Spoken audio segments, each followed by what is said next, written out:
Salut, c'est moi, Will Smith. Vous écoutez le Chip, le meilleur podcast pop culture de tous les temps. Ouais! Le printemps est arrivé en avance, ou on va tous mourir, au choix. La nature reprend ses droits, Mufasa honore le cycle de la vie, et les polémiques racisto-sexistes fleurissent spontanément sur nos réseaux sociaux de France et de Navarre. Habituellement, elles ont une durée de vie de 24 heures à peu près, avant d'être relayées par nos politiques, assorties de notre belle idéologie universaliste et laïcarde. Puis elles vont finalement mourir dans le sein des médias internationaux qui se foutent allègrement de nous. Détendez-vous, vous écoutez le Chip.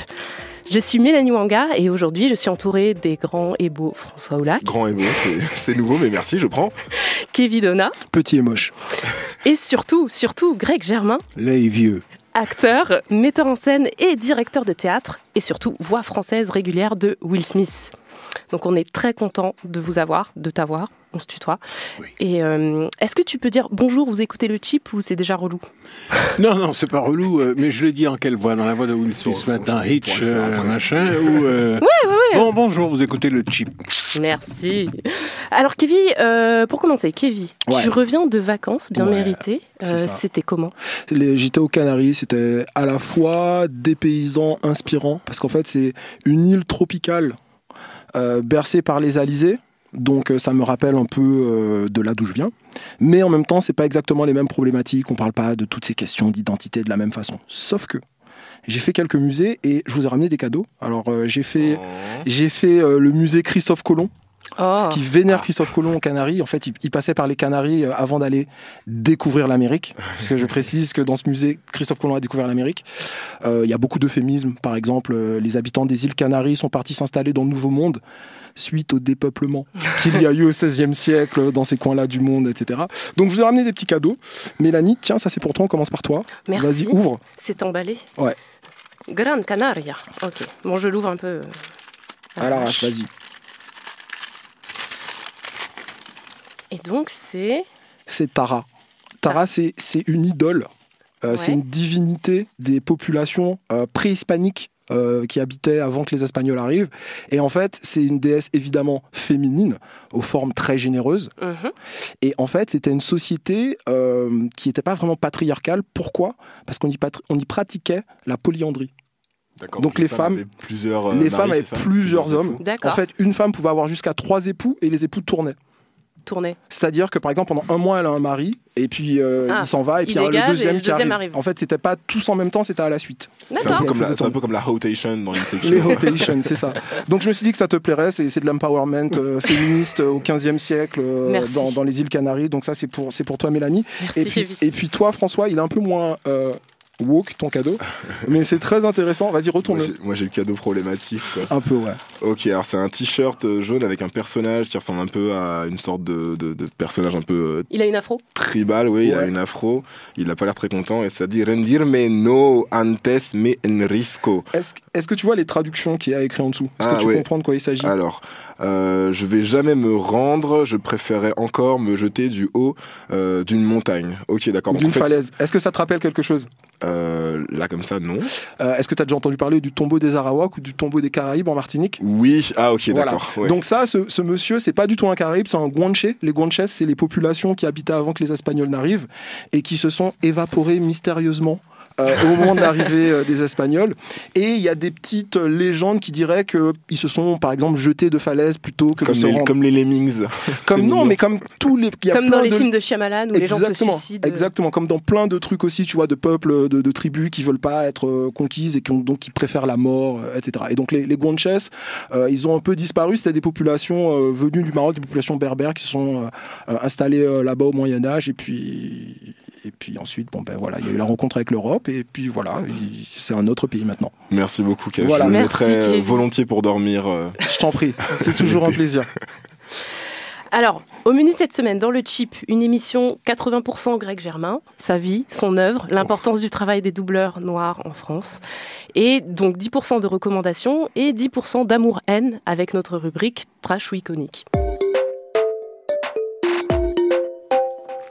Alors, j'ai commencé.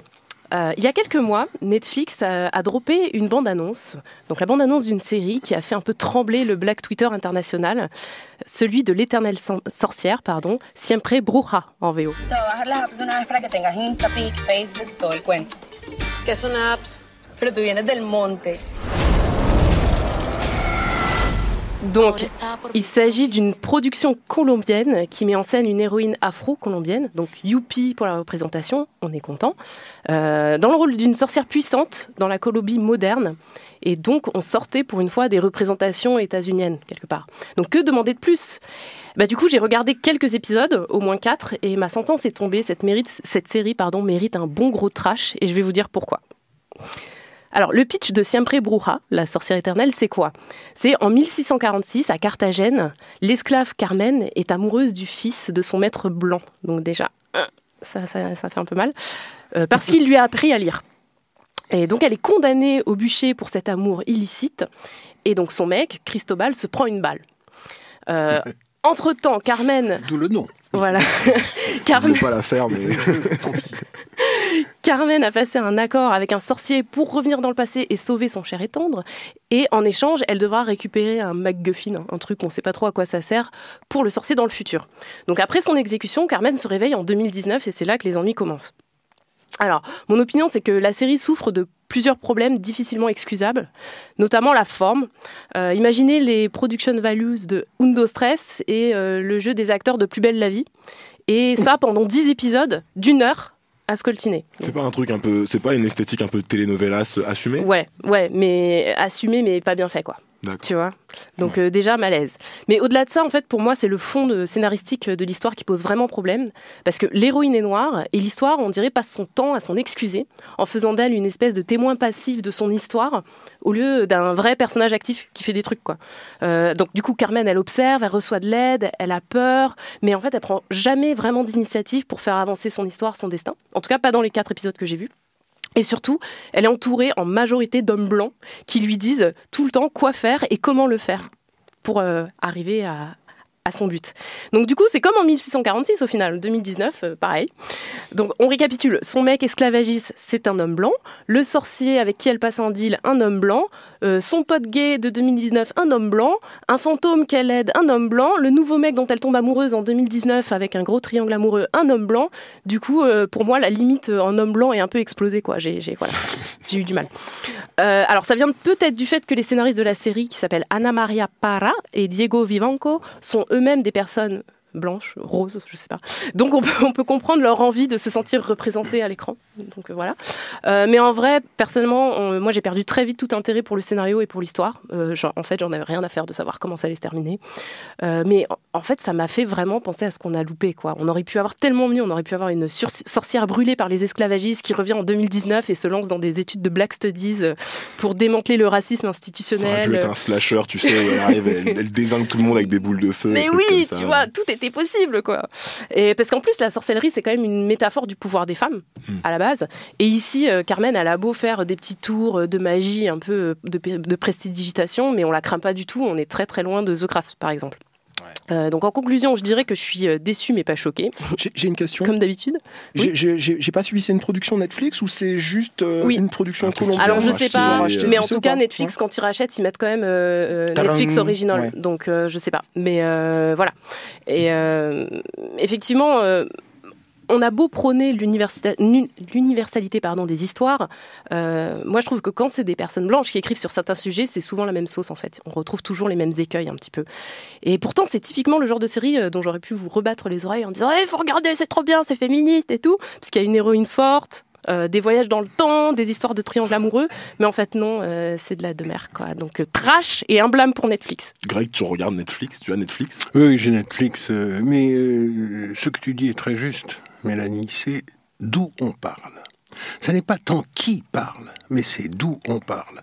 L'assignation est ainsi faite que, je veux dire, si on ne peut pas raconter nos propres histoires, personne ne les racontera bien. C'est notre problème, et c'est la raison pour laquelle nous avons besoin d'auteurs. Nous avons aussi besoin d'argent pour que ces productions puissent voir le jour, bien sûr. Mais nous avons surtout besoin d'auteurs. Nous avons besoin d'auteurs. Que ce soit au théâtre, que ce soit au cinéma, que ce soit dans des fictions de merde comme celle-là, nous avons besoin d'auteurs. C'est Et vrai. tant que les autres parleront à notre place, il y a un proverbe africain, je crois, vraiment il peut être qu'africain, puisqu'on parle de lion, tant que les histoires de chasse glorifieront les chasseurs, elles ne seront pas racontées par les lions. Donc c'est comme ça, quoi. Ouais. Et donc cette assignation est pour moi évidente, raconter les histoires. Et puis évidemment, quand on a l'occasion, un ou un petit peu de pouvoir, tenter de la détourner, parce que on peut avoir les plus belles histoires si il ne veut pas. Celui qui a l'argent, celui qui a le pouvoir, celui qui est à la télé, celui qui exploite les films, celui qui les diffuse, celui qui les produit. Tant qu'on n'aura pas ce pouvoir-là, Ça va sera être difficile. compliqué. Ça va être compliqué. Les Américains noirs l'ont très bien compris avant la Blaxploitation dont Bien on sûr. parlait la dernière fois avec François, qui ont commencé par faire des films, et d'une façon très simple. Hein. Melvin Van Peebles, que je connais personnellement, je dirais pourquoi après, Melvin a fait un film qui s'appelle Sweet Badass Badass Song et qui n'est sorti que dans les ghettos et qui a gross $60 million. Allez, 60 millions de dollars, c'est pas hier, hein, c'était en 69, 70. Aujourd'hui, ça vaudrait 5 fois plus, voire 10 Oui, fois oui, plus. oui, mais ça a permis justement à plein de bons, de moins bons, de prendre des acteurs, des héros. Shaft vient de là, etc., etc. Ouais. Bon, Donc ben, l'autodétermination, quoi. oui, si on peut, si on pouvait, si on savait le faire, si on était un vrai groupe social, ce que nous ne sommes pas. C'est l'enjeu de la représentation, quoi.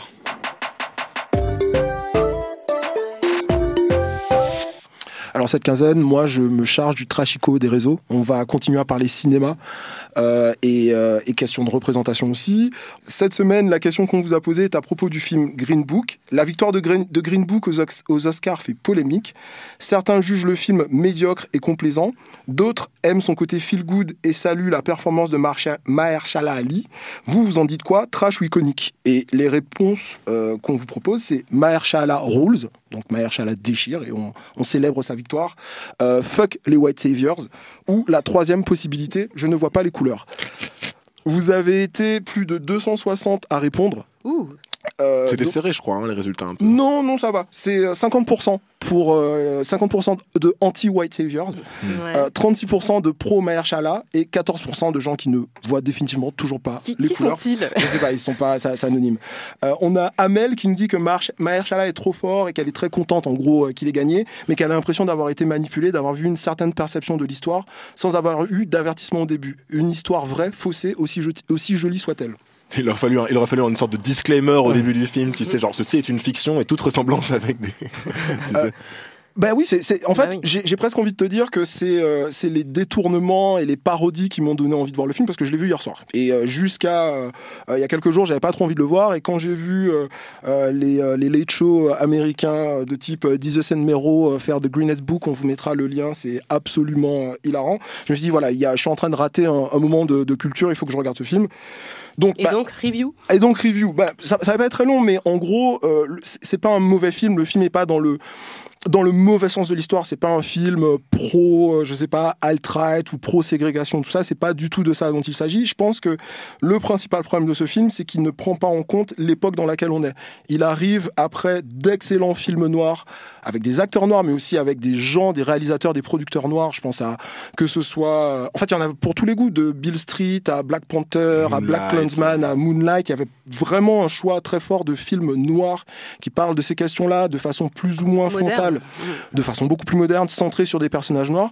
Green Book, c'est pas ça. Green Book, c'est beaucoup plus traditionnel et effectivement, la famille du personnage qui était censé être le personnage principal, donc le musicien noir Don Shirley, la famille a appelé au boycott du film. Moi, c'est pour ça que je l'ai pas vu, en Ouais. fait. La famille a dit regardez pas, j'ai pas regardé. Il est disponible en torrent. Et donc, Faites-vous votre propre avis. La famille a dit ça, mais faites-vous votre propre avis Oui, mais avant de décider. avant les Oscars, je soutenais la famille. donc Ouais, mais je le fais-toi regarde. ton propre avis sur le film Je vais me faire avant de mon propre savoir. avis. si- en alors, streaming. ce ce qui pose problème principalement à la famille, en tout cas ce que la famille dit, c'est que Don Shirley est montré comme quelqu'un qui a un problème avec sa blackness, sa négritude, et qui est complètement en marge et qui ne connaît pas sa culture. Et c'est Tony Lip, donc italien-américain, comment manger du poulet, qui lui apprend comment manger du poulet. Mais c'est même pas ça. Ça pourrait être un truc parmi tant d'autres, mais c'est le poulet, c'est la musique en fait. Il connaît pas Little Richard, il connaît rien du tout.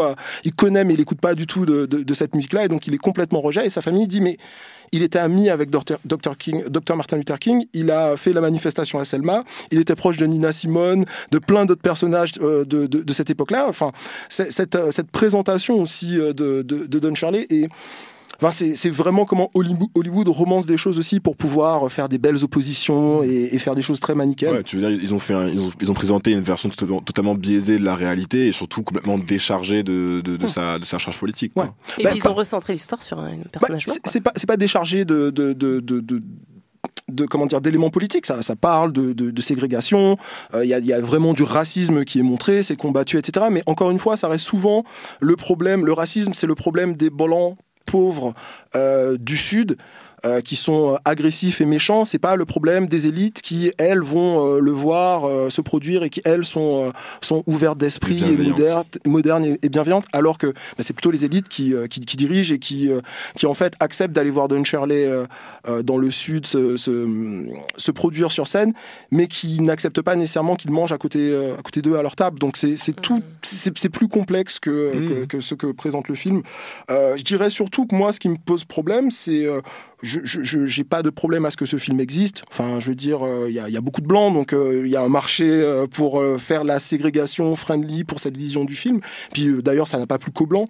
Mais ce qui me dérange, c'est présenter ce film-là qui gagne un Oscar comme un Oscar donné à l'histoire, à la lutte contre la ségrégation, à des choses comme ça. C'était pas du tout le film le plus engagé. Si on voulait récompenser l'engagement... Ne dis pas Black Klansman. Non, j'allais dire Roma. On sait que t'es un hater de Black Klansman. Roma, par exemple, c'est la vision des femmes de ménage natives américaines, amérindiennes. C'est beaucoup plus original et innovant, aussi bien sur la forme et sur le fond que ça, quoi. Okay. Donc voilà. Tu donnes trash, du coup, j'imagine. Je ne vois pas les couleurs.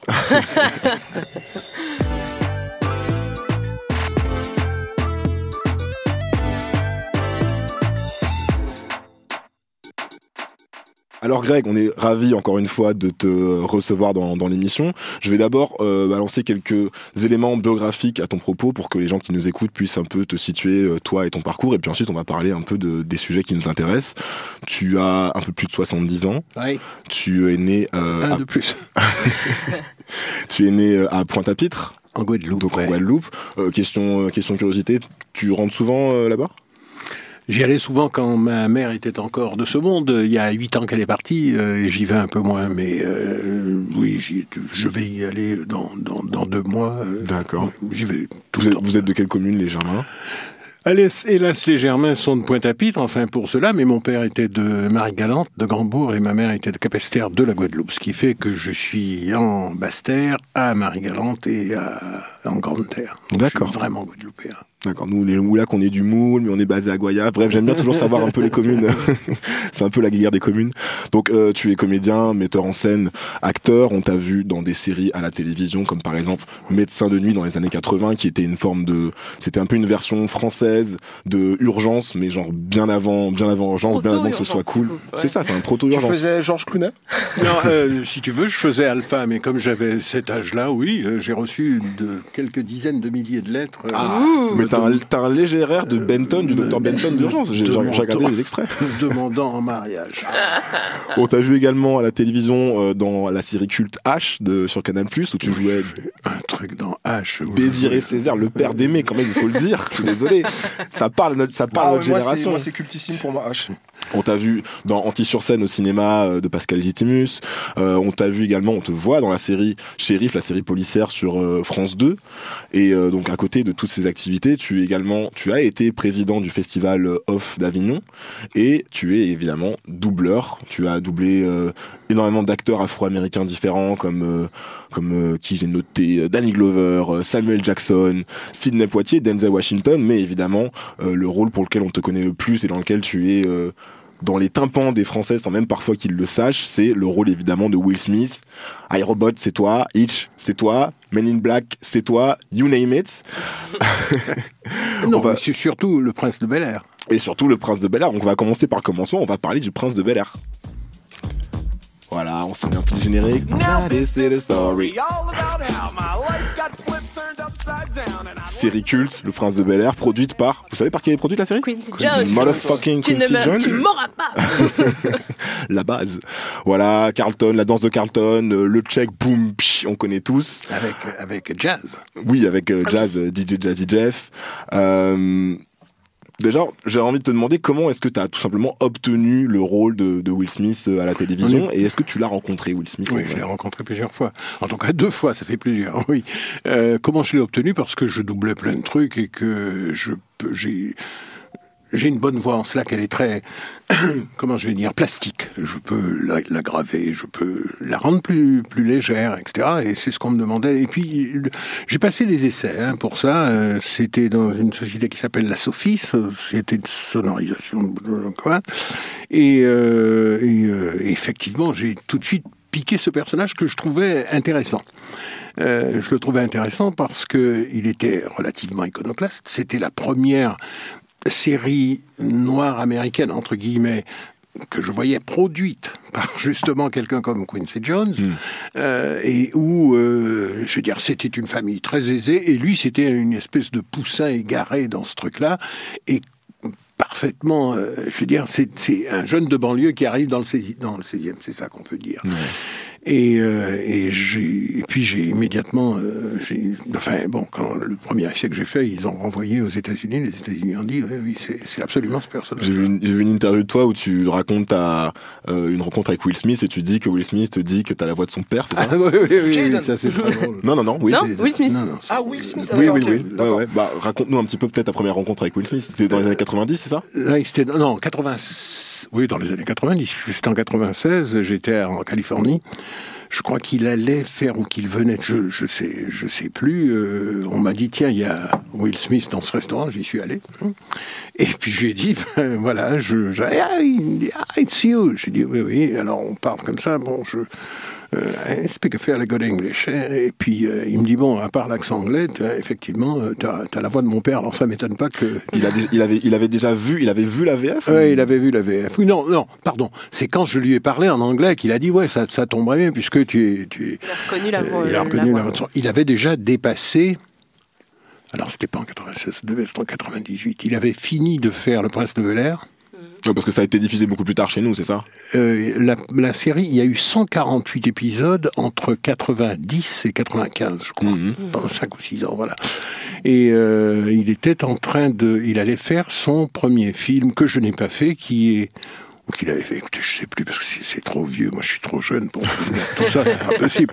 Voilà, et puis je l'ai revu une deuxième fois à propos à la sortie de comment s'appelle ce film, À la recherche du bonheur, que j'ai trouvé extraordinaire, où là il a vraiment pris beaucoup de poids parce qu'il jouait un rôle avec son fils qu'il aime beaucoup. Il est très familial. Ouais, ça se voit sur les réseaux.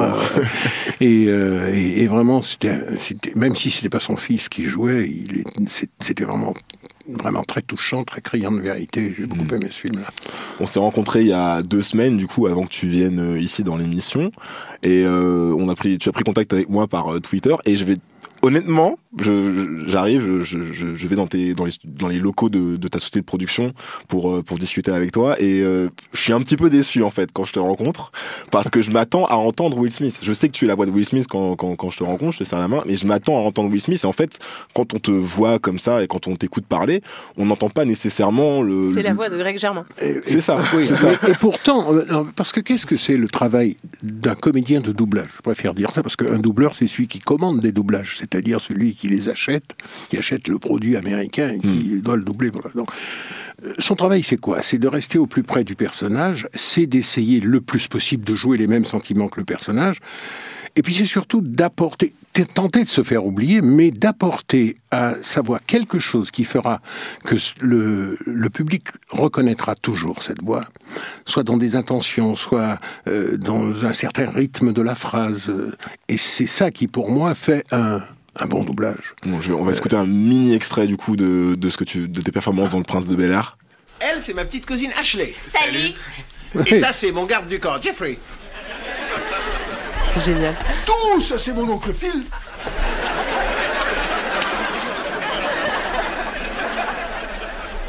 Tu te souviens qu'on disait toujours que Daffy Duck devait avoir un petit frère quelque part?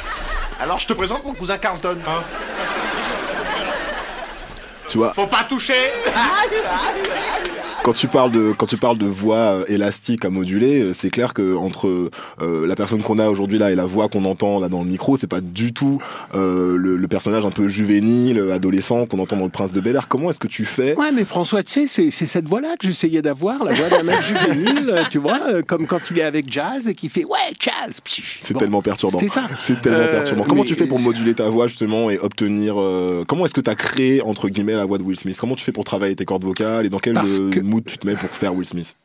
Comme ça, non, parce que c'est évident que ça n'est pas vraiment sa voix américaine, mais quelque part il y a ces montées, ces descentes, cette voix d'adolescent qui quelquefois va parler comme ça et puis d'un seul coup il va devenir Carlton.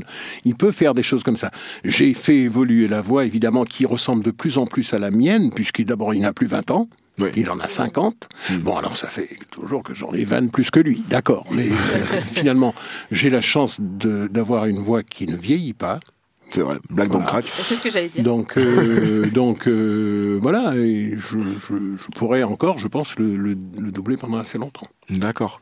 Il y a une question qui se pose, moi je trouve, quand on parle d'adapter une série afro-américaine en France, surtout Le Prince de Bel-Air, c'est celle de l'AAVE, l'African American Vernacular English, le slang tout simplement, l'argot... Ebonix. Voilà, les Ebonix, l'argot afro-américain. Will Smith, c'est le premier personnage un peu hood qu'on a à la télé.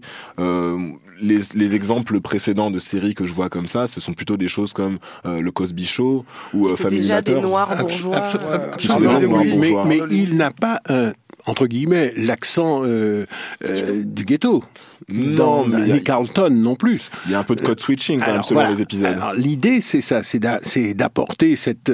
Il y a un exemple dans... Ah, merde. Je l'ai revu l'autre jour à la télé où il est avec Martin Martin Bad Lawrence. Boys. Bad Boys.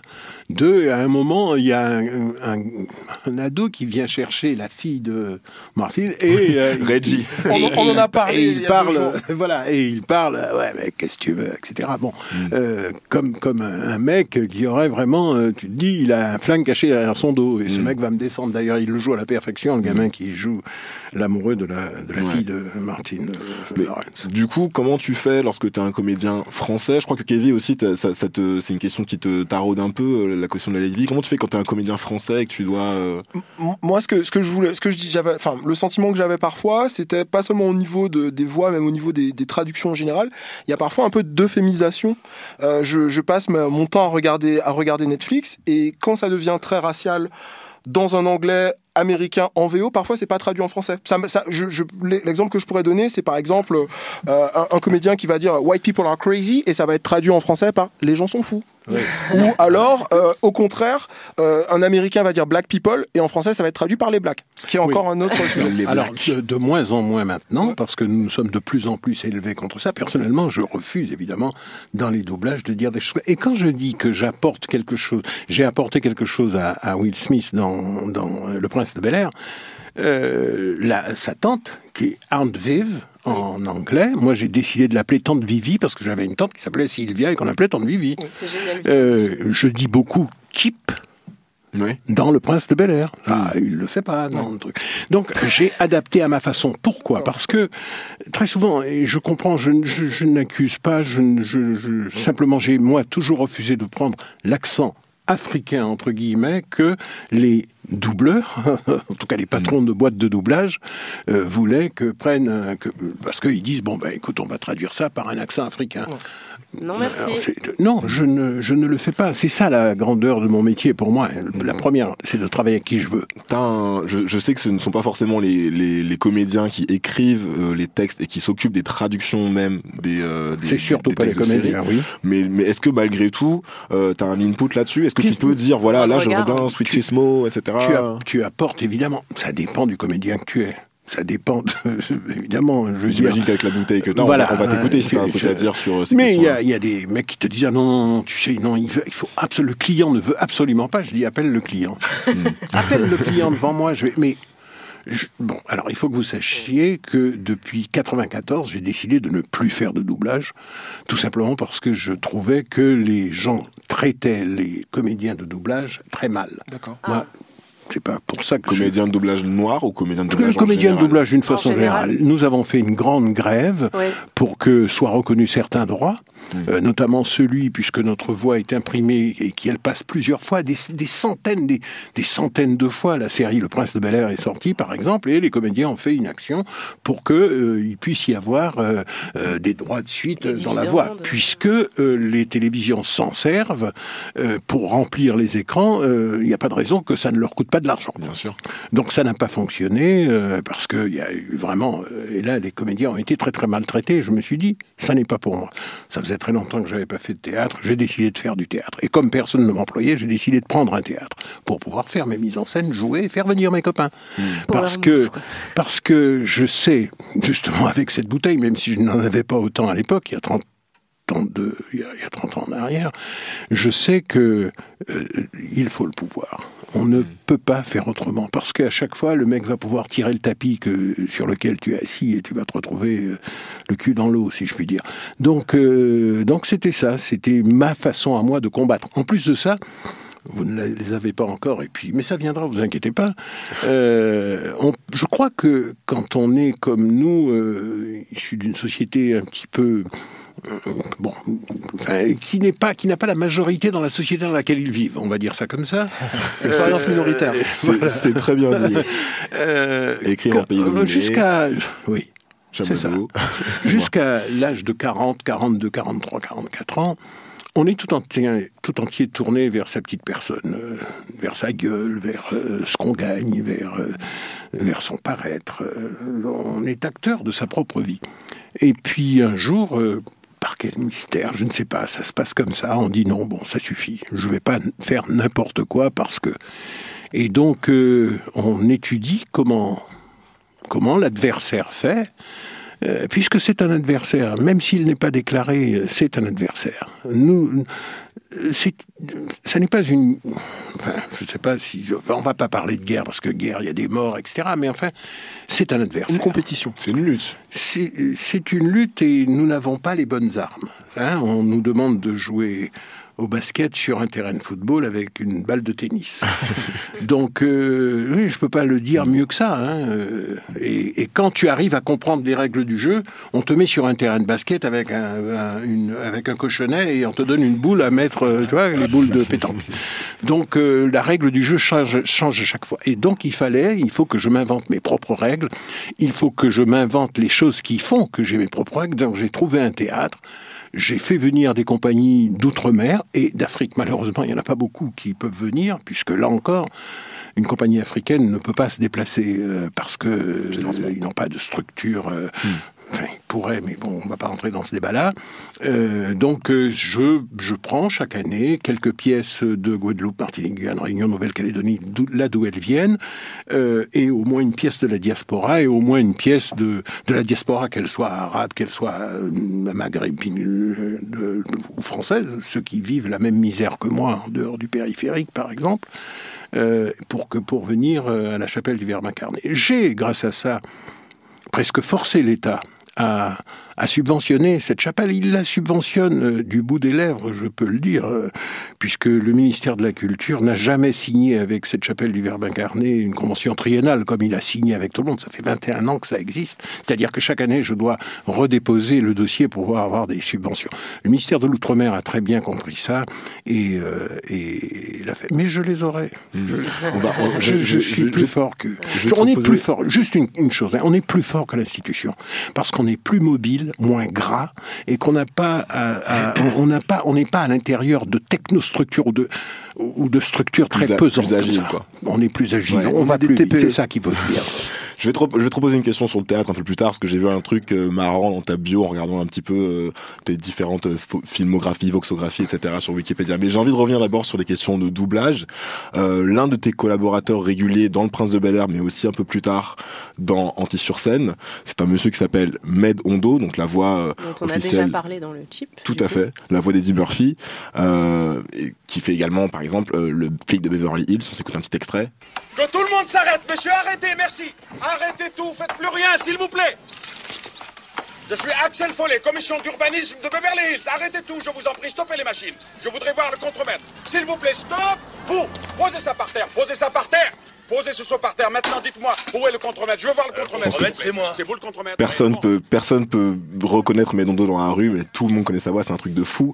Moi, j'ai un sentiment, Kevin et moi, on a un sentiment assez, toi aussi, mais je pense, on a un sentiment assez ambivalent par rapport à la voix de Medondo. Moi, En tant qu'Eddie Murphy.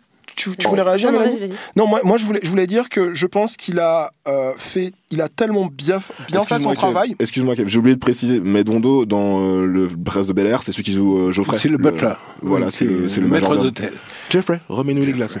Quand je pense à Medondo, surtout à la voix d'Eddie Murphy, je pense qu'il a tellement bien fait son travail que ma théorie, c'est que sa voix est devenue la voix des Noirs en France. Moi, je suis martiniquais, j'ai grandi en Martinique, et quand je suis venu m'installer d'abord à Rennes, puis à Paris, des Blancs qui voulaient faire des blagues, qui voulaient ricaner. Exactement. On m'a plus fait l'accent Eddie Murphy VF qu'un accent africain, par exemple, ou qu'un pseudo-accent antillais. J'ai eu plus droit à ça. On m'a appelé Eddie Murphy, moi, au Bahut, quoi. On m'a appelé Eddie Murphy. Donc, à quel moment, quand, je sais pas si c'est la réalité qui dépasse la fiction ou... Ouais, nos parents, ils avaient Michel Leb, et notre génération, c'est Eddie Murphy, quoi. En termes de voix. Oui, mais enfin, bon, ça représente pas la même chose quand même. Med et Eddie Murphy. Bon, moi, je pense que c'est pas à nous qu'il faut poser la question. C'est aux Blancs qui te disaient. Ouais, bien sûr. Bon. Ce qui est ouf, c'est que c'est devenu la voix des Noirs. Oui, enfin, à tel point que Med, qui, pendant cette grande grève de doublage, n'a pas doublé Eddie Murphy dans je ne sais plus quel film, le mec qui l'a doublé a pris la voix de Med. D'accord. Et dernièrement encore, il y a un mec qui a doublé le génie dans je sais pas quoi, et qui a Aladdin. essayé de prendre ma voix. Ah, c'est pas toi qui double Non, Will c'est pas Smith dans moi. Aladdin? Non. D'accord. Et tu vois, le mec a essayé de prendre ma voix. Scandale. C'est extraordinaire. D'accord. Non, c'est pas scandaleux. Il y a des Moi, je gens trouve ça avec scandaleux. lesquels, et c'est ça la beauté de mon métier, il y a des gens avec lesquels j'ai pas envie de travailler, donc je ne travaillerai pas. Alors bon, je pourrais, si on me dit, si je dis 50 000 € et qu'il me dit oui, bon, évidemment. Non, mais Aladdin, c'est un choix délibéré que tu as fait de ne pas le doubler. Ah non, on ne m'a même pas posé la question. D'accord, je voulais parler de Disney Money, mais ok. On n'a même pas posé la question. Okay. Non, quand c'est des films de Disney, quels que soient les acteurs qui sont dedans et quels que soient les comédiens qui ont l'habitude de doubler ces acteurs, les grandes boîtes françaises de doublage disent non, on va prendre des stars. Mais alors, comment t'expliques que la voix d'Eddie Murphy, du coup de Medondo, soit devenue dans l'inconscient collectif français une voix si attachée à celle des Noirs? Parce que comme disait Kevin, moi aussi, j'ai vécu un peu le même truc, c'est qu'on m'a plus souvent fait cet accent de « Hey mec, tu veux fumer de la ganja avec moi ?» Tu vois, on m'a plus fait cet accent qui en fait est un accent fictionnel. Parce qu'en fait, Medondo, il a créé un parler fictionnel qui n'est ni américain, ni français, ni antillais, ni africain, et il a créé cette espèce de voix un peu inédite qui est devenue une sorte de blueprint, tu vois, à suivre. Et que en fait, ça n'est que le rythme de la voix de l'acteur qu'il double. J'oublie à chaque fois son nom. Eddie Murphy. C'est le rythme de cette voix-là. Med, c'est celui qui joue le maire dans Anti-sur-Scène, par exemple. Qui est un monsieur de, je sais plus quel âge il a, il est un peu plus âgé que moi, mais bon, enfin, bref, sans coquetterie. Et oui, quand il double, il change sa voix. Lui aussi a une voix extrêmement plastique. Et il peut faire ça, puisque c'est lui qui a doublé pendant très longtemps. C'est reparti. Cet acteur noir américain qui a mon âge, ou non, qui est même un peu plus âgé que moi, Morgan Freeman. Ouais. Ah oui, c'est vrai. Oui, c'est vrai. C'est Med qui le double. Eddie Murphy et Morgan Freeman. Donc c'est peut-être parce que c'est une voix drôle et qu'ils peuvent l'imiter facilement. C'est pour ça qu'ils essayaient d'imiter ma voix ou la voix de Will Smith quand on ne l'écoute qu'en français, c'est difficile. Ouais. Je pense que c'est comme ça. J'ai un ami acteur dans Shérif, lui aussi quand il veut faire Il fait « Hey mec, ça va ?» Bon. On t'a déjà reconnu au téléphone ou ailleurs, est-ce qu'on a déjà dit Ah oui, tout le temps. Tout le temps ? Ah oui, tout le temps. Et moi, je reste toujours... Je suis vraiment très surpris. Un jour, j'étais à République, à côté de chez... À l'époque où il y avait Tati, il y a des mecs qui vendent des valises. Et j'étais dans la rue, le mec était dans le fond de son magasin. Je pensais pas qu'il était au téléphone. Et j'ai dit, s'il vous plaît, elle coûte combien cette valise ? Là, j'ai entendu. Et le mec... mais si tu cherches aussi. C'est perturbant. Et le mec, il se retourne, il dit « Hé, vous pouvez redire. Vous pouvez redire ?» Et puis avec le téléphone, il dit « Attends, j'ai Will Smith en face de moi, allez-y, monsieur Ali. » Voilà. Et un jour, pas très loin d'ici encore, je remontais la rue, je parlais avec des gens comme ça, et il y a 3 jeunes mecs qui nous dépassent et qui disent « Vous faites la voix de Will Smith. » Oui, ça me surprend toujours. Je pensais pas que ce serait si automatique. Alors, t'as un autre collaborateur de longue date qui s'appelle Lucien Jean-Baptiste. On n'est pas très tendre avec Lucien Jean-Baptiste dans le chip pour différentes raisons. Qui a doublé notamment Chris Tucker, Martin Lawrence également, très grand doubleur, Don Cheadle, qui dit des choses assez intéressantes sur le métier de doublage. On va l'écouter, ce qu'il dit. Il y a des Will Smith qui sont arrivés, et là on a mis un garçon pour doubler Will Smith qui s'appelle Medondo, ce qui est noir, machin, tout ça. Et là c'est lui qui a créé ce truc, ouais mec, alors le type arrive à Brooklyn, mec, tout ça. Les blancs qui doublaient les comédiens noirs se sont dit putain mais ça y est, c'est ça le truc pour doubler les noirs. Donc ils sont tous mis un petit peu à parler, votre honneur, je suis avocat à la cour de machin. Donc c'est devenu une espèce de truc très étrange. Et si vous voulez, les blancs qui doublaient des noirs se sentaient une espèce d'obligation de se négrifier. Il faut être noir, mais il faut pas avoir un accent antillais, il faut pas avoir un accent africain, parce que ça marche pas. Bah oui. Donc, les individus comme moi, entre guillemets, les noirs de France sans accent, mais qui ont un timbre, parce qu'effectivement, le physique, la forme du visage, ont des effets sur les voix, c'est les résonances, les masques, etc. Donc, on pourrait dire que globalement, comme ça, j'essaie de résumer, les voix de noirs sont plutôt graves. D'accord. Ok. Le problème, c'est que, ok, on met des noirs sur des comédiens noirs, mais l'inverse ne se produit jamais. C'est-à-dire que jamais on va me donner la chance de doubler un comédien blanc. Alors, t'as pas l'air d'accord tout à fait avec ce qu'il dit. Non, mais je ne vais pas soulever de polémique avec... les Noirs n'ont pas la voix plus grave, ni la voix moins haute que les Blancs. Je veux dire, ça me chagrine toujours. Ça dépend de la langue qu'on parle, ça dépend même... Enfin, autour de cette table, qui a la voix très grave ? Moi. François. Moi, je l'ai moins, je pense. Moi aussi. Vous êtes noir ? Oui, mais toi, bon, c'est un peu ambigu. Vous êtes noir, tu vois, si tu veux. Donc, moi, je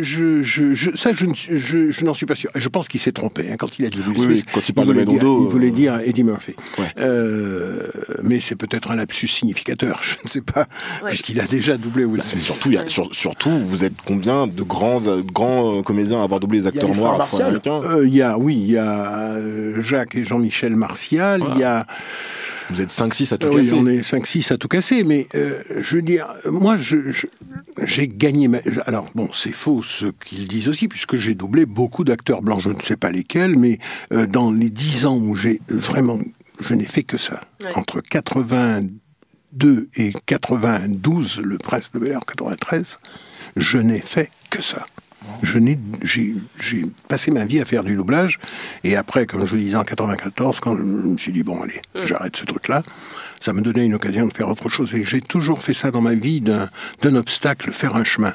Et non, parce que c'est vrai que c'est un vrai questionnement, en fait, en France, sur cette tradition qui dit que les Noirs ne peuvent doubler que les Noirs, et que les Blancs, du coup, pourraient doubler tout le monde, Noirs et Asiatiques, alors que les Noirs ne peuvent pas doubler de Blancs ni d'Asiatiques parce qu'ils auraient cette espèce de tessiture différente. C'est pour ça que je dis que je ne suis pas d'accord, parce que ce sont des excuses. Parce que ce n'est pas vrai, ce sont des excuses. Tu penses que Lucien Jean-Baptiste n'a jamais eu l'occasion de doubler un comédien blanc parce que... On ne le lui a jamais proposé. Mais pourquoi ne le lui a-t-on jamais proposé ? C'est quand même pas la faute à pas de chance. C'est quand même pas la faute à pas de chance. Non, c'est parce qu'on ne laisse pas des comédiens noirs doubler des comédiens blancs. Parce que je pense que les comédiens blancs diraient... toutes choses égales par ailleurs, mais il n'y a pas assez de comédiens blancs. Pourquoi on va chercher un noir ? Pourquoi on va chercher un noir ? Ouais. Ouais, et même le doubleur, c'est-à-dire le patron, celui qui passe la commande, et il va trouver ça bizarre. Il va pas le faire. Il ne va pas le faire. Donc on voit bien que ce genre de raisonnement est fruit des structures qui nous entourent. C'est systémique.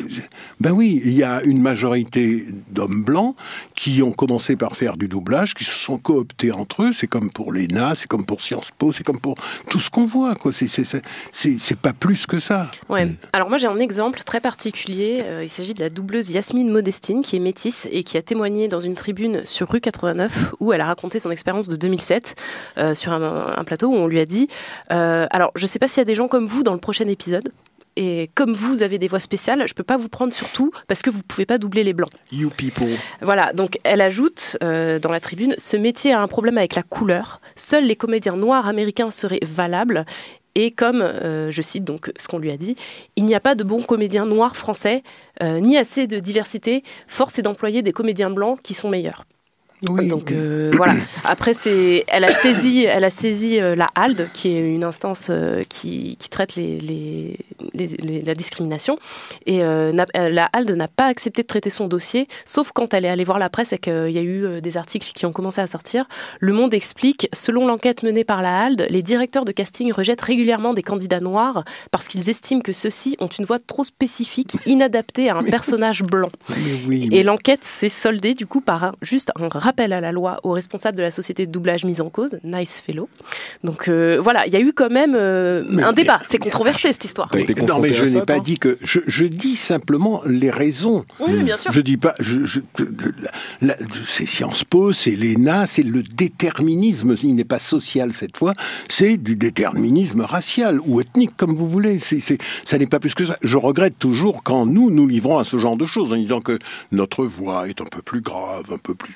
Pas du tout, je veux dire, les plus grands barytons, les plus grandes basses, il y en a en Italie, il y en a partout. Des ténors, on ne les connaît pas malheureusement assez en France, mais moi j'ai plein d'amis noirs, antillais, guadeloupéens, martiniquais, qui sont d'excellents ténors, qu'on ne verra jamais à l'opéra en France. Bon, je veux dire, il faut bien que nous disions cela. Il n'y a pas de chronomètre. Quand il y a un chronomètre, il n'y a pas de problème. Il est champion. C'est lui qui va le plus vite. Il n'y a pas moyen de faire autrement. Ouais, mon vieux, il y a le chronomètre. Ouais, quand il s'est dribblé, ben oui, c'est lui le champion. On ne peut pas faire autrement. Mais si on pouvait, on mettrait quelqu'un d'autre. Mais on ne peut pas. Il y a le chronomètre, il y a le but.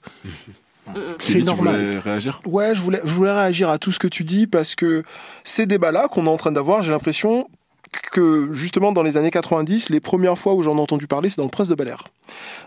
De 90 à 93, donc moi, comme je disais tout à l'heure, j'ai grandi en Martinique, mais de 6 à 9, j'ai vécu près de Bordeaux, et dans un environnement complètement blanc, à part ma famille, et les seuls moments un peu cool de blackness qu'il y avait, c'était Will Smith dans le Prince de Bel-Air, et il y a un épisode en particulier qui m'a marqué, qui est pour moi une des discussions les plus complexes qu'il y a eu dans le Prince de Bel-Air, et ça m'a marqué, j'y pense, plus de 20 ans après. C'est un épisode que j'ai retrouvé qui s'appelle Blood is thicker than mud. Le sang est plus épais que la boue, saison 4, épisode 8. Les deux cousins, Will et Carlton, donc postulent pour aller à la fac et doivent postuler pour participer, pour être intégrés dans des fraternités noires. Et donc on leur donne une sorte de bizutage à faire, en particulier Carlton. C'est plus difficile pour Carlton. Et à la fin, le responsable du recrutement qui s'appelle Top Dog explique à Will que lui il a accepté mais que Carlton n'est pas accepté parce que c'est un sell-out, c'est un vendu, et donc Carlton l'apprend, et c'est peut-être une des seules fois de la série où Carlton sort de son personnage et a tout un discours sur ce que c'est être un vendu, sur l'identité noire, sur toutes ces choses-là.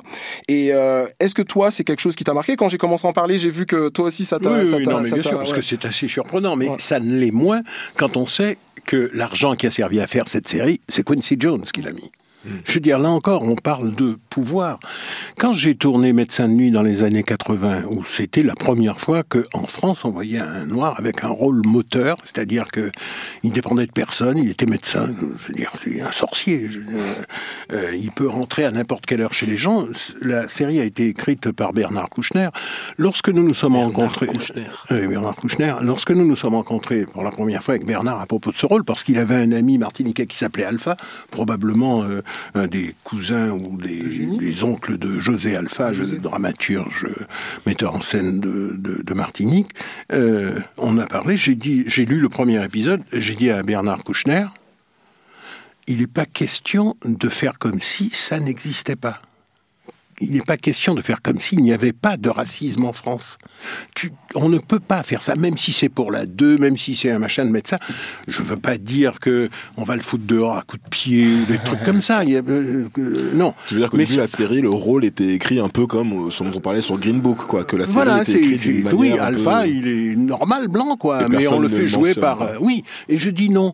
Quand un médecin noir, un noir se présente à 2h du matin et qu'il frappe à une porte et que quelqu'un est malade, le mec, il l'ouvre pas. Aux États-Unis, il s'était même tiré dessus à travers la porte. Voilà. Mais en France, bon, il y en a moins, parce que sinon, il y a quelques gilets jaunes qui seraient morts depuis longtemps. Ouais. Bon, oubliez ça. Non, parce que je pense à Luc Ferry qui a dit que... Oui, bon, vous comprenez, c'est pas moi qui dis ça. Oui, pas de souci. Ok. Et je dis non. Le mec, à travers le Judas, il dit, mais je veux un médecin. Où il ouvre la porte parce qu'il n'a pas de Judas et il dit non, mais j'ai demandé à un médecin. Avec autorité, tu écartes en disant je suis médecin. Voilà. Et puis, ou une dame qu'on va voir et qui dit à son mari, je dis il faut que tu mettes ça. Ou le mec qui est à l'époque, il n'y avait pas de portable, il n'y avait pas de, les cabines téléphoniques étaient presque toutes cassées, donc le médecin il va téléphoner à Léon, si vous vous souvenez de cette série, il va téléphoner à Léon d'un café et en général il arrive, il dit je suis médecin, donnez-moi, je peux avoir le téléphone, et puis il téléphone et à côté il y a un mec qui dit ils sont médecins maintenant. Donc en gros, t'as obligé Bernard oui, Kouchner je ne l'ai pas obligé, j'en ai parlé. Bernard a trouvé ça juste. D'accord. Quand on s'est rencontrés, je sais plus comment t'as formulé ça, mais tu me confiais une forme de, pas de lassitude, c'est pas le mot que j'emploierais, mais en gros... une forme de désillusion, t'es un peu désabusé quant au fait d'être un acteur noir en France, et tu me disais j'ai refusé des tas de rôles, maintenant tu refuses quasiment tout, tu me disais, est-ce que tu peux parler un peu des rôles, peut-être que des trucs vraiment pétés qu'on t'a proposé de faire, tant au doublage qu'au cinéma? Jean-Marc Thibault, paix à ses cendres, et je n'aime pas parler des gens qui ne sont pas, qui sont morts, me dit un jour, dis-moi Greg, je le connaissais bien, me dit, dis-moi Greg, je fais un truc qui s'appelle Maggie, tu connais? Je dis, ouais, formidable, c'est très drôle. Est-ce que tu... Voilà, Maggie. Non, Maggie. Quoi? Maggie, non, je connais pas. Bon, en fait, pardon. J'ai 30 ans, c'est moi le plus jeune autour de la table. Donc, en fait, c'est une série des années 80. À cheval un peu sur les 90. À cheval sur les 90. Rassuré, Mélanie. Pas à cheval sur les 90 quand même. Sur les années 2000, Mélanie. Je crois qu'il y a eu un spin-off dans les années 2000. Non, et puis ça repasse. Donc il y a Jean-Marc qui s'appelle Jean-Marc, il y a le médecin, son ami, et il y a Maggie qui, un jour... Alors, donc, je reçois le scénario. Si on a 3 minutes, je vais le faire très vite. Aboubacar, ambassadeur du Burkini, vient voir Maggie. Burkini, c'est le vrai nom du truc? Ah oui, non, mais je regrette d'avoir déchiré ce scénario de rage. J'aurais dû le garder, mais ça a été joué, et par un noir. Ouais. Et ça n'a soulevé aucune indignation. Continue. Il vient voir Maggie, et alors donc la bonne... Marthe Villalonga. Mais comment vous connaissez ça? Dit... Gang culture blanche, du coup pas test. Parce que c'est notre culture aussi, et c'est ça qui rend de nous, c'est ça qui fait de nous des gens forts, parce qu'on connaît cette culture-là aussi. Oui. Ah, bon, donc je continue. La bonne ouvre la porte. Une seconde, s'il vous plaît. Oui, c'est pour qui? Je voudrais voir Maggie. On sait pour... bon, alors, voilà, il y a un monsieur noir très bien habillé, et qui s'appelle Aboubacar, et qui dit, oh, Aboubacar, mais bien sûr, ouvre la porte. Aboubacar entre, ils s'embrassent, parce que Maggie, on apprend pendant ce truc-là, qu'elle a été son correspondant pendant qu'il faisait ses études à Paris. Derrière, il y a le médecin ami de Jean-Marc avec lequel il parle, et qui dit, tu te rends compte, ils sont ambassadeurs maintenant, enfin bon, bref. Et puis, Aboubacar prend congé de Maggie, les affaires de l'ambassade l'appellent. Il s'en va. Maggie dit, moi, je suis très contente de voir qu'il a quand même bien réussi, mais c'était un élève studieux, etc. Et puis, Non, il revient pas la voir. Et pendant qu'ils sont en train de parler comme ça, le médecin allume la télé, parce qu'il laisse sa femme parler, machin, et Jean-Marc, et il y a un coup d'état au Burkini, dis donc. Ah, Boubacar dit, bon, il faut que j'y aille, il faut que je rentre à l'ambassade. Il s'en va. Je vous passe les trucs. Alors bon, dans ces pays-là, il y a toujours des coups d'état, etc., etc. Un peu de temps se passe. Voilà un balayeur qui sonne à la porte. Le balayeur, il dit, mais vous me reconnaissez, c'est les balayeurs noirs de l'époque, avec le truc, la cagoule jusque-là, etc. Mais il dit à la bonne, mais vous me reconnaissez pas, c'est Aboubacar. Ah oui, attendez, donc elle va. Madame, il y a Aboubacar, mais alors il est plus habillé comme la dernière fois, il est balayeur, etc. Donc il arrive, il explique le coup d'état, etc. Ce qui entraîne et Maggie dit, mais il va falloir, on va faire quelque chose. Moi, j'ai du monde très haut placé. Donc, Aboubacar s'en va, le balayeur s'en va. Le médecin dit à Jean-Marc, mais oui, dans ce pays-là, si on n'est pas ambassadeur, on est balayeur. Ah, putain. Ouais, quel beauf, Comment ? Quel beauf. Non, mais il revient parce que le coup d'État a échoué et il est rétabli dans ses fonctions et il vient donc remercier Maggie parce que elle est intervenue avec des gens placés. Et il est venu la décorer. Mais dans son pays, on ne décore pas les femmes, on décore les hommes. Donc il décore Jean-Marc du Grand Baobab d'Or. D'accord. Ça, en 1986, en France. 5 siècles de esclavage, traite, code de l'indigénat, immigration, tirailleurs sénégalais, 5 siècles de colonisation font qu'un garçon, parce que le mec il n'a pas 90 ans, celui qui a écrit ça, font qu'un mec qui devait avoir 30 ou 35 ou 40 ans a écrit cette ignominie. J'ai refusé. D'accord. On m'a dit, mais Greg, non, pas d'accord, parce que j'ai refusé. On m'a dit, mais Greg, attends, mais enfin, t'es con, tu peux le faire, c'est rien. Je dis d'accord. J'ai demandé, je ne sais pas si vous ne pouvez pas imaginer, maintenant ça serait comme si j'avais demandé 15 000 € par jour. Il y avait 4 jours de tournage. Ah ouais. Je suis allé jusqu'à 12 000 €. Et ils ont refusé. D'accord. Mais non, mais je ne l'aurais pas fait de toute façon. Mais quelqu'un l'a fait. Je ne dirais pas qui. À vous d'aller chercher cet épisode. À vous d'aller voir ce truc-là. Peut-être que je l'ai un peu transformé. Mais c'était quoi ? D'accord. Il y a un concentré de racisme là-dedans. D'abord, un noir, s'il est ambassadeur, c'est un peu par chance parce qu'il peut aussi être balayeur. C'est-à-dire qu'un balayeur peut être ambassadeur et vice-versa. Jamais ça n'arriverait à un homme blanc qui est ambassadeur, il serait sûrement pas balayeur.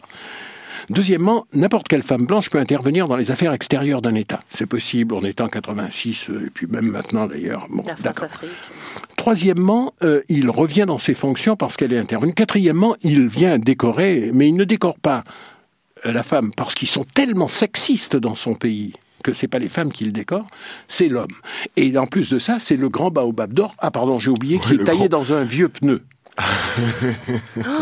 Non mais c'était un truc drôle, mais ça a existé et ça existe. Et je vous assure que si quelquefois vous décortiquez les choses, vous vous dites mais c'est pas possible que ça puisse qu'on puisse avaler ça. Vous ne le voyez pas sur les livres que vous lisez, les livres de contes, les livres anciens. C'est terrible. Il faudrait faire des procès. Et donc ma lassitude, pardon, pour en revenir à ce que tu disais, c'était de dire bon, j'aurais bien voulu quelquefois me lever et dire putain tiens je vais lire un scénar et puis j'ai pas de problème d'ethnie, de machin, de trucs, de me dire dans la phrase, dans le scénar, moi j'épouserai jamais une femme noire. Pourquoi ? Parce que c'était, je ne sais plus dans quel scénario qu'on me proposait, il y avait cette phrase là, moi j'épouserai jamais une femme noire parce que je sais plus. Bon, j'ai dit au mec, j'ai dit écoute, mais c'est ridicule, pourquoi t'as mis cette phrase là ? Bah oui, mais j'y tiens. Je dis bon, mais je le fais pas. Je sais, mais j'aime bien. Petit truc un peu négrophone. C'est tout, donc.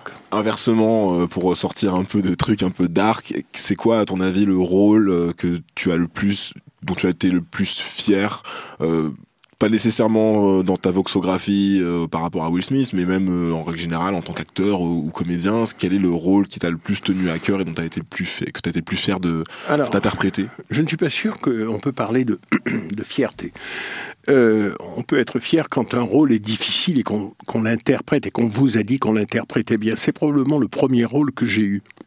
Moi, mon conservatoire, je l'ai fait chez moi en Guadeloupe quand j'étais petit, entre 7 et 12 ans d'abord, et entre 7 et 9 ans, puis lorsque je suis revenu, entre 12 et 15 ans.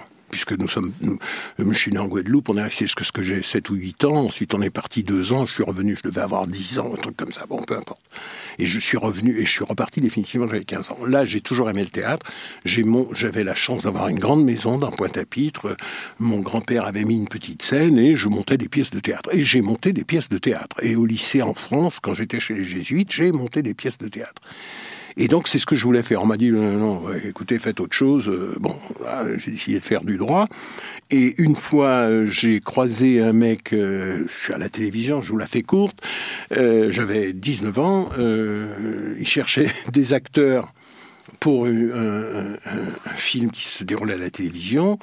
J'ai dit non, moi je voulais être acteur. Il cherchait des figurants. Moi j'ai dit, moi je voulais être acteur, pas figurant. J'ai continué mes affaires. Et puis une semaine après, j'ai rencontré un copain qui m'a dit, tu sais, on cherche des figurants. J'ai dit, mais c'est payé combien un figurant? Parce que là, au bout d'un moment, si tu veux, c'était les vacances. J'étais pas parti en Guadeloupe avec mes parents pour pouvoir bosser. Je bossais à la Poste. Je soudais des fils électriques, bon, enfin bref, et je gagnais pas beaucoup. Et quand il m'a dit, j'ai dit, ah non, ça vaut le coup de se mettre en congé 4 jours et puis d'aller voir ça. Et puis quand je suis arrivé, Jean-Christophe Averti a dit, bon, les acteurs d'un côté, les figurants de l'autre, je me suis mis avec les acteurs. Non, pas si simple, j'ai passé une audition. Et j'ai eu le rôle. Et là, dans ce rôle-là, il y avait Melvin Van Peebles qui était en train de monter une pièce qui s'appelle La Fête à Harlem. Et comme je parle très bien l'anglais, il est venu me voir pour me demander d'être son assistant. Parce qu'il n'y avait pas de rôle pour moi. Et comme c'était l'été, et qu'il allait me donner aussi du pognon, bon, j'ai fait son assistant. Un mec a dit, bon, je m'en vais. Vous montrez jamais cette pièce. Enfin, bon, bref, il faisait autre chose. Le comédien noir en question s'appelait Amboise Mbia.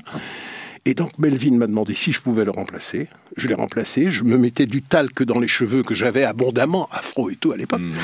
Et je jouais le rôle de Monsieur Washington. Je m'étais mis des rides que j'ai maintenant, mais je ne le savais pas. Et puis, voilà. Et ça s'appelait La Fête à Harlem. Et là, il y avait un type qui s'appelle Robert Liansol, qui jouait le rôle principal, qui m'a vu dans ce rôle-là. Et au mois de novembre, il m'a appelé pour me dire que Antoine Bourseiller, un grand metteur en scène, cherchait un acteur pour jouer une pièce de Leroy Jones qui s'appelait Le Métro Fantôme de Dutchman, et qui est une pièce où, dans le métro, ce jeune noir rencontre une femme blanche qui le tue. Enfin bon, bref, une histoire épouvantable écrite par Amari Boukara à l'époque des Black Panthers, qui est un très grand Black Panther. Je vous parle de ça, c'est les années 68, 69. Et je passe l'audition et j'ai le rôle. Et j'ai joué cette pièce 500 fois. Et c'est probablement celle-là, parce que c'est la première fois que je montais sur une scène de théâtre, vraiment. Hein. C'était pas la scène que j'avais fait, avec des lumières, des trucs, des directions d'acteurs et tout ça. Et voilà. Et c'est comme ça que j'ai commencé. Et c'est de ça dont je suis le plus fier. Belle histoire. Belle histoire. Est-ce que je peux te demander de lire ce petit texte avec la voix de Will Smith, mode Prince de Bel-Air, s'il te plaît? Salut, c'est moi, Will Smith. Vous écoutez Le Chip, le meilleur podcast pop culture de tous les temps. Ouais! C'est parfait, merci beaucoup. On l'a. On le met au début de chaque épisode. Merci beaucoup, Greg. On va passer aux recommandations.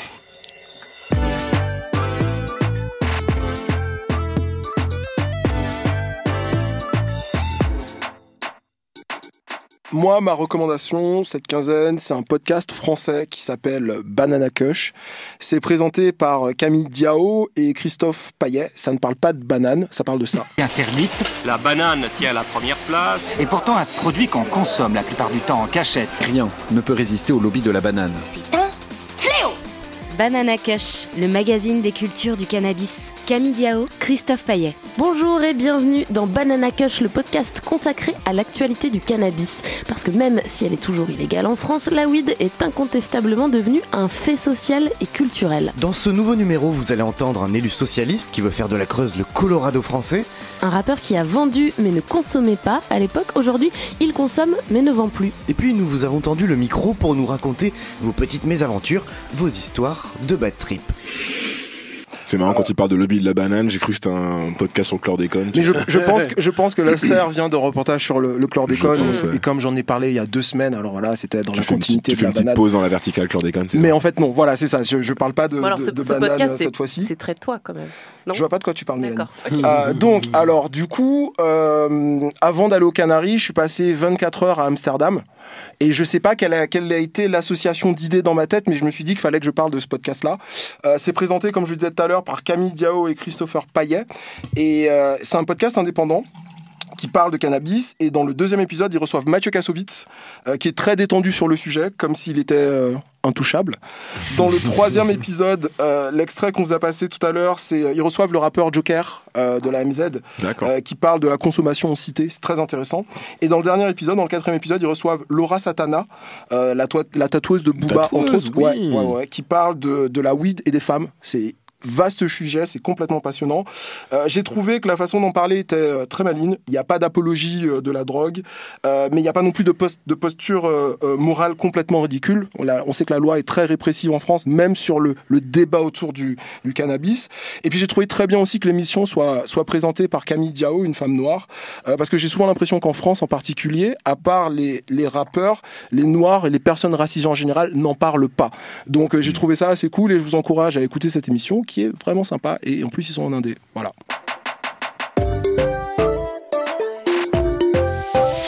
Alors moi, pour cette quinzaine, ma recommandation, c'est Kevin Hart's Guide to Black History, un comédie spéciale sur Netflix. On s'écoute un petit extrait rapide. I want you to listen to your dad. There's so much more to black history. There's black heroes everywhere. Harriet Tubman, 5 foot even. Sammy Davis Jr., 5'5". Prince, 5'2". Why do you keep mentioning their heights? No reason. Kevin Hart, ce petit.